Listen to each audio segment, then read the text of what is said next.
vamos con las noticias de las 7 con la ayuda de don Guillermo Díaz.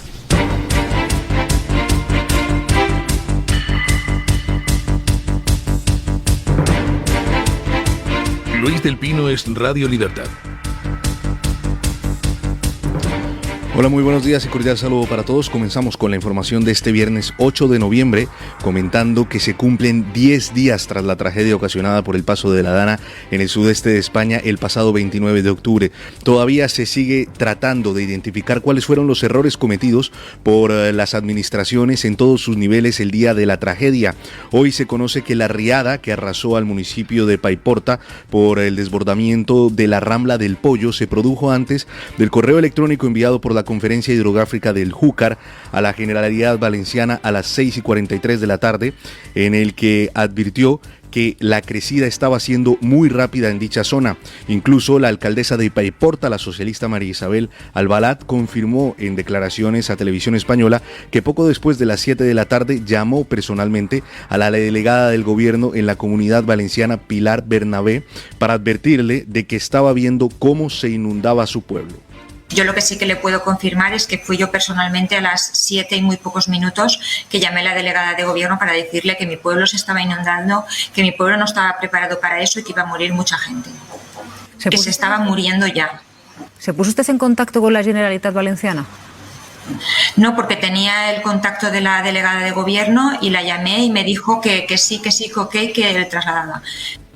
A pesar de, a esa misma hora estaba reunido el SECOPI desde las 5 de la tarde. En dicha reunión estaban un representante de la Confederación Hidrográfica de Júcar junto con miembros de la delegación del gobierno, la UME, la Diputación de Valencia, el Consorcio de Bomberos y los cuerpos y fuerzas del Estado. Según informan asistentes a esta reunión, en ningún momento la Confederación Hidrográfica del Júcar nombró nada acerca de la Rambla del Pollo en toda la tarde.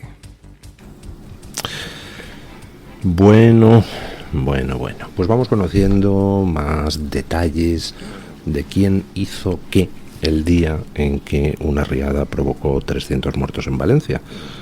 Y cuantos más detalles vamos conociendo, más queda de manifiesto que aquí los protocolos fallan clamorosamente.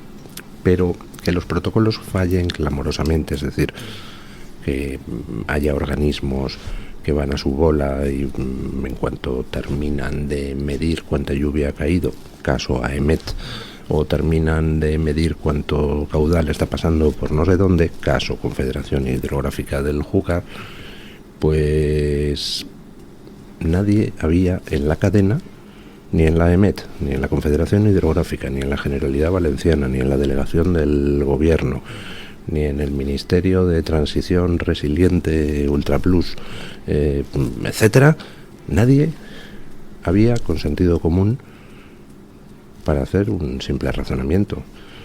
Si se está desbordando aguas arriba el barranco del Pollo, pues aquí puede haber una catástrofe de dimensiones colosales. Resulta que tenemos un protocolo que no parece que funcione. Tenemos una gente que, por cómo funciona el sistema, donde al final el que progresa en todos los sitios es el más lameculos y el que mejor obedece las órdenes políticas, pues nadie hace gala de sentido común para saltarse el protocolo o para complementarlo con el fin de evitar una catástrofe. Y encima los contactos al margen del protocolo, que serían los que hubieran permitido que el sentido común corrigiera las carencias del protocolo, pues también están contaminados políticamente. Dice la alcaldesa de Paiporta que ella a las 7 y poquito avisó de que en su pueblo estaba a punto de producirse una catástrofe o se estaba ya empezando a producir. Y dice que teniendo ese dato y ese convencimiento no llamó a la Generalidad de Cataluña, llamó a la delegación del gobierno. ¿Y por qué no llamó a la Generalidad de Cataluña también? No sé, se me ocurre. Perdón, la Generalidad de Cataluña, la Generalidad de Valencia. ¿Por qué llamó a la delegación del gobierno? ¿Para que la información circulara solo por circuitos del Partido Socialista? Aquí me parece que no se salva nadie a la hora de ver la negligencia. Negligencia posiblemente en muchos casos nada criminal, pero negligencia que al final ha resultado en la pérdida de 300 vidas. En fin, no es solo Partido Socialista. En el otro lado, el de la Generalidad de Valencia, pues también nos enteramos de detalles realmente sorprendentes. Escuchen.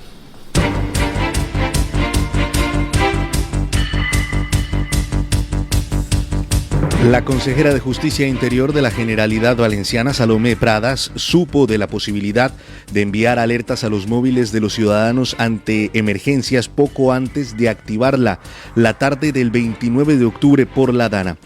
Pradas admitió su desconocimiento de esta herramienta activada por Protección Civil el mismo día de la tragedia a las 8:11 de la tarde, tras la comunicación por parte del Ministerio para la Transición Ecológica del elevado riesgo de rotura de la presa de Forata. Hasta pasado las 7 de la tarde, cuando se habla ya directamente del embalse de Forata, en torno a las 7:30, se verbaliza que puede desbordarse, incluso puede romperse la presa. A las 8 de la tarde es cuando recibo la llamada del secretario de Estado de Transición Ecológica, dependiente directamente de la ministra Rivera, y es cuando me dice que está en Colombia, que está enterándose de la situación y me traslada que no puede asegurar que no se rompa la presa. Es después de que sostiene esta llamada con el secretario de Estado de Medio Ambiente, Hugo Morán, que se encontraba de viaje en Colombia, que Salomé Pradas se entera de la existencia del mecanismo S-Alert. Ahí es cuando un técnico nos informa que existe un mecanismo que se denomina S-Alert, que no está por ahora arreglado, que no está en nuestros planes autonómicos, que es todavía un borrador que está en el Comité Nacional de Protección Civil por aprobar, pero es cuando nos dan esas informaciones, insisto, las únicas verbales en cuanto a la presa de Forata, cuando decidimos activar ese S-Alert, una decisión unánime del FECOPI y aconsejada por los técnicos.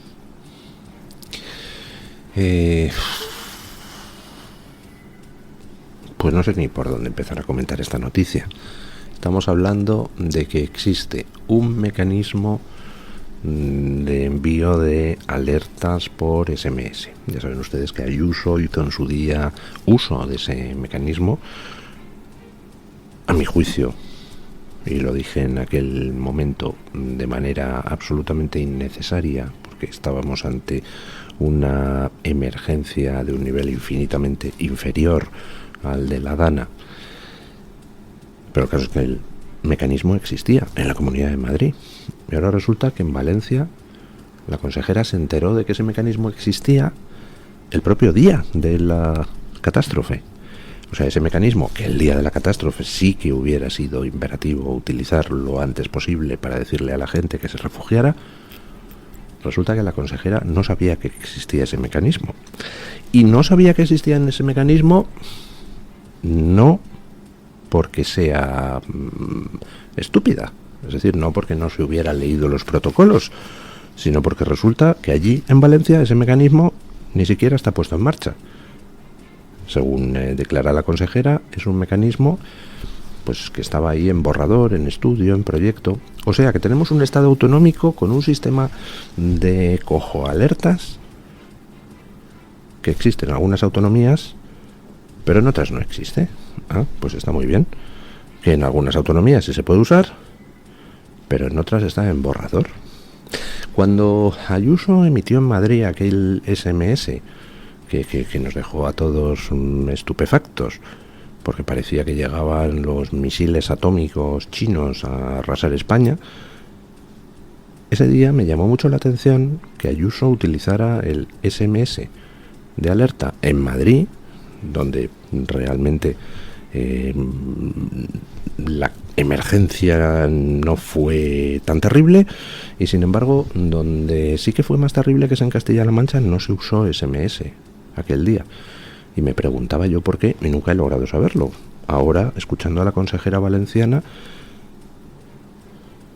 Se me ocurre que es que a lo mejor García Paje no usó aquel día una alerta por SMS similar a la de Ayuso, porque a lo mejor es que Castilla-La Mancha no lo tenía implementado, no lo sé. Pero el caso es que Valencia no lo tenía implementado y que ese día, el día de la catástrofe, se entera la consejera por un técnico de que hay un sistema de alerta por SMS que bueno, que está en borrador, que está en estudio, que no sé. ¿Podemos escuchar otra vez el corte, don David?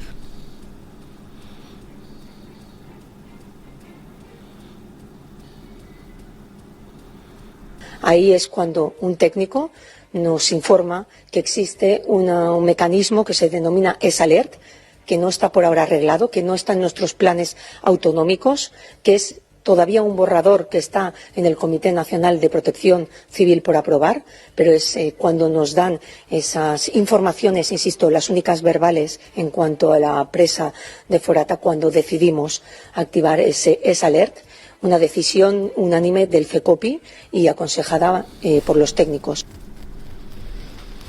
Pues porque no estaba activo ese sistema.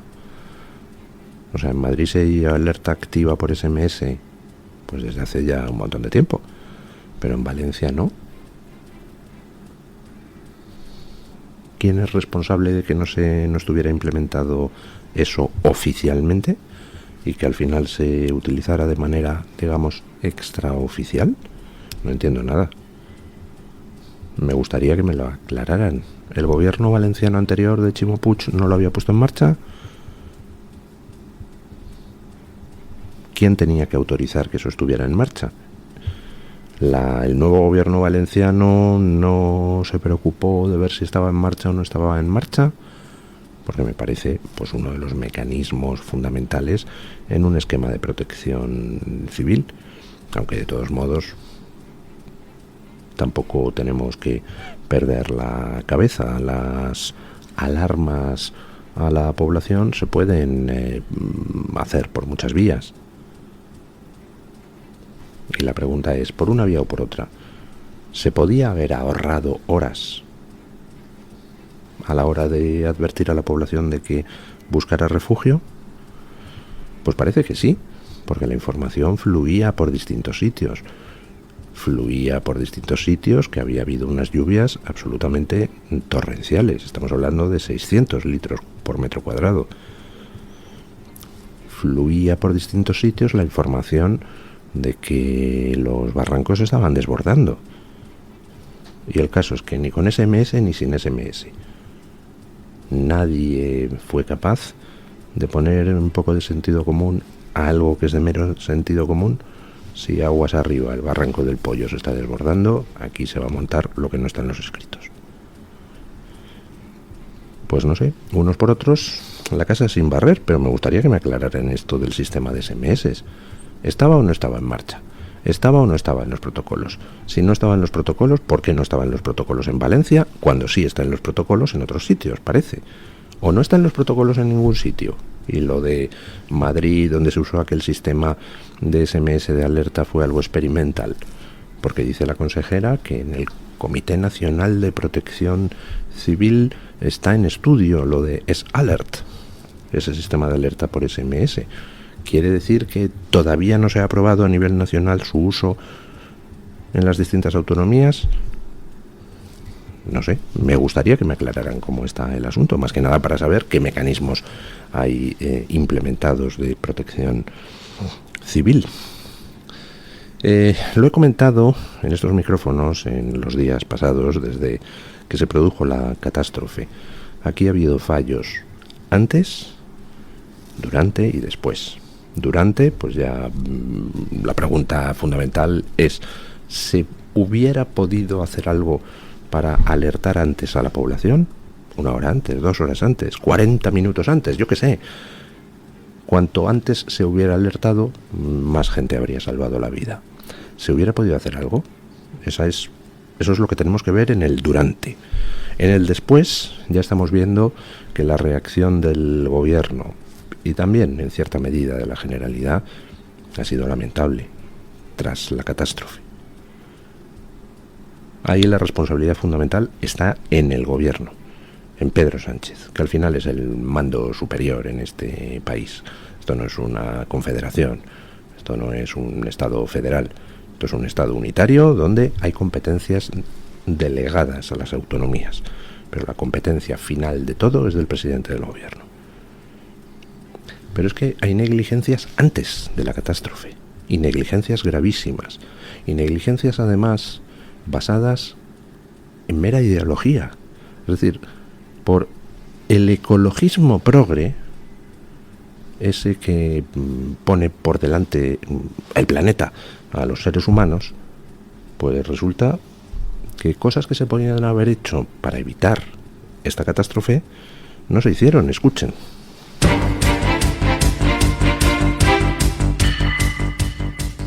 Las obras para evitar inundaciones en el Barranco del Pollo llevan 15 años bloqueadas pese al riesgo sobre varios municipios.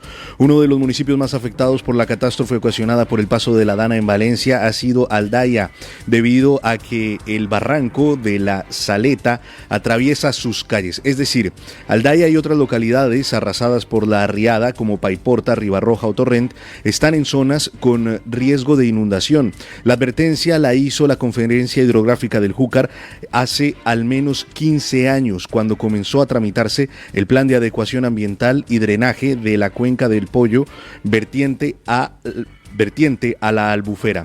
Sin embargo, el organismo estatal dependiente del Ministerio para la Transición Ecológica tiene atascado un proyecto de actuaciones cuyo objetivo es mitigar el riesgo de inundación en un total de 11 municipios en el entorno del Barranco del Pollo. O sea, que había proyectos para evitar inundaciones en toda esa zona del Barranco del Pollo desde hace 15 años.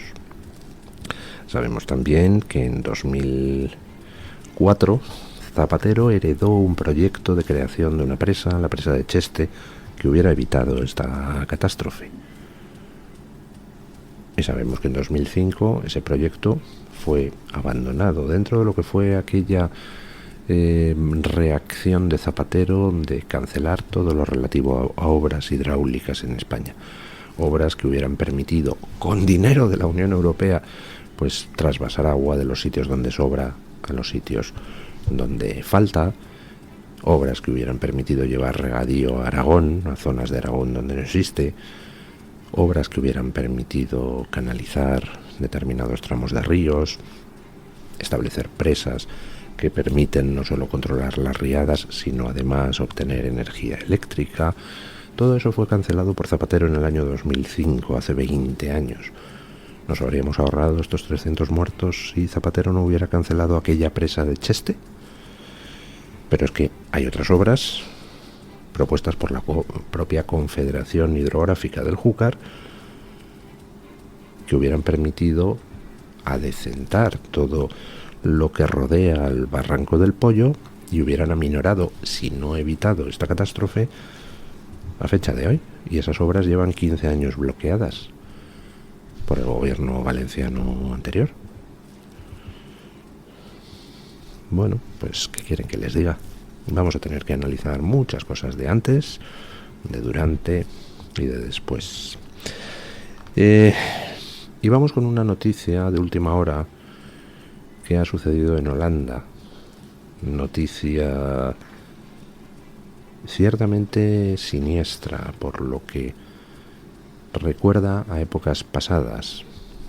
Los nazis han vuelto, y no es Trump, son precisamente los del bando contrario. Escuchen lo que ha pasado ayer por la noche en las calles de Holanda, donde se produjo una impresionante caza a los judíos. Y mucha atención a esta noticia porque activistas pro-palestinos agredieron a los fans israelíes del Maccabi Tel Aviv que acudieron a Ámsterdam para ver a su equipo jugar contra el Ajax en el estadio Johan Cruyff Arena.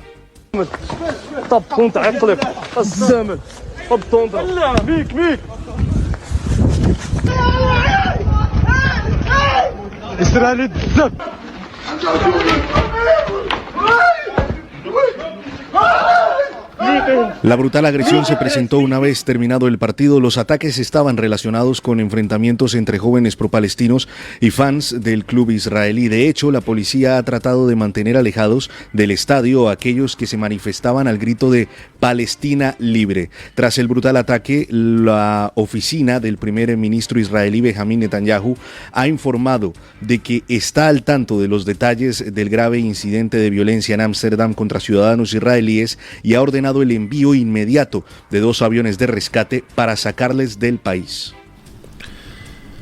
Activistas pro-palestinos se distribuyeron en grupos de 4 o 5 personas y esperaron en todas las calles y bocas de metro cercanas al estadio donde se disputó el encuentro a los aficionados del Maccabi Tel Aviv para apalearles. Una caza al judío en toda regla que no veíamos desde los años 30 del siglo pasado.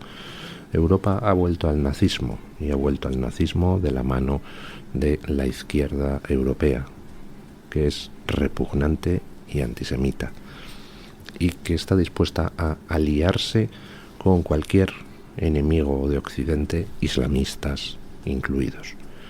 Esa izquierda europea que no vaciló después del 7 de octubre en empezar a tolerar o disculpar lo que había pasado en Israel.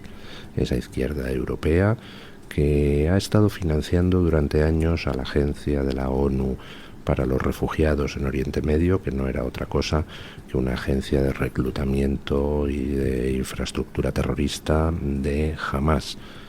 Esa izquierda europea que después del pogromo del 7 de octubre no ha vacilado en seguir financiando a esa agencia de la ONU, no ha vacilado en apoyar medidas contra Israel. Esa izquierda europea que en cada país ha actuado de una manera distinta, pero siempre tratando de culpabilizar a la víctima, de defender a los asesinos y de promocionar como sea la causa de aquellos que odian a Israel porque odian a Occidente. Esa izquierda europea donde está un Sánchez reconociendo estados palestinos inexistentes que a su vez se niegan a reconocer a Israel. Esa izquierda europea donde un Keir Starmer, primer ministro laborista de Inglaterra, se dedica a promover embargos de armas a Israel, tócate las narices. Y esa izquierda europea que al final ha promovido una inmigración y un caldo de cultivo antisemita que ha hecho pues que ayer nazis encarnados en pro-palestinos se dedicaran a perseguir judíos por las calles, apalearlos, grabarlo y subirlo a las redes sociales, orgullosos de sus hazañas. Pues nada, muchas felicidades a esa izquierda europea repugnante. Ayer fueron apaleados muchos judíos en Ámsterdam. El líder del principal partido de Holanda, Geert Wilders, ya ha pedido detención y deportación inmediata para los responsables de este tipo de actos. Solo espero que la onda expansiva de la victoria de Trump en Estados Unidos sea suficiente como para barrer a toda la izquierda antisemita de Europa. No me parece que en el siglo XXI tengamos que tolerar nazis ni colaboradores de nazis. Bueno, así se despierta España, así se despierta Europa, y vamos a ver cómo se acuesta Estados Unidos con la resaca de la victoria de Trump. Nos lo cuenta don Antonio Muloni, director de La Gaceta. Siguen pasando los días y no termina el recuento de las elecciones estadounidenses. Si es cierto que en muchas ciudades de las que nos dijeron que duraría una semana, acabó pronto, pero en otros lugares continúa. Y es que si Donald Trump no hubiese tenido el resultado tan abrumador que tuvo, todavía a estas alturas estaríamos debatiéndonos en quién es el próximo presidente de los Estados Unidos.